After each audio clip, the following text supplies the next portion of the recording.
political activist who joins me now live from London. Azzam, good to have you with us. So Israel's intelligence minister says that he's expecting to sign a deal with both Bahrain and Oman in formalising ties with Israel. What are your thoughts on that? And do you agree that they're likely to follow the UAE?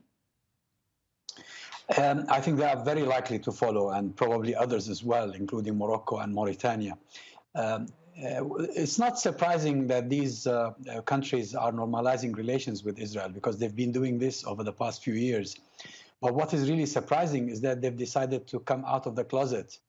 And I think they've decided to come out of the closet in the manner we saw unleashed in Washington the other day.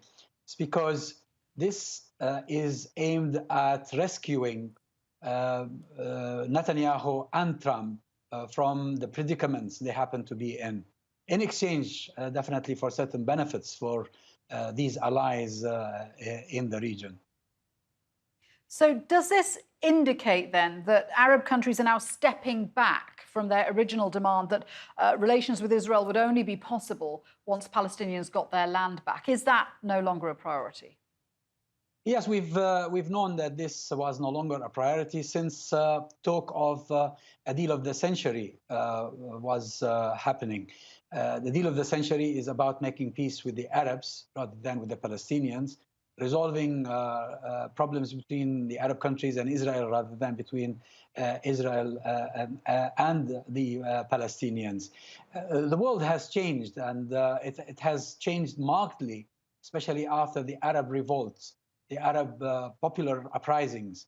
These uprisings sent a warning to these Arab dictators, including the UAE and the Saudi rulers, that they were next, and that democratization, if ever allowed to succeed in the region, their thrones would be gone. And they decided to protect their existence and their thrones by entering into such an alliance with Israel, the other party that stood to lose a lot if democracy were to spread in the Arab region. And how much of this is also about forming a united front against Iran? Because the US is very keen on getting other countries in the region together. Is that because, and Arab countries as well are also worried about the threat of Iran. So is that also part of the strategy here? Well, I think what is more important now than Iran as an element provoking such an alliance is Turkey. I think the UAE and Saudi Arabia consider Turkey to be the real enemy now, as much as Israel does so. Iran always comes up in discussions, in analysis, but I don't think it is the major factor. There are two major factors provoking what's going on. First, the desire on the part of the Arab masses to free themselves from the shackles of despotism. And second, the rise of Turkey in its present form, where it seems to align itself with the peoples of the region rather than with despotic regimes.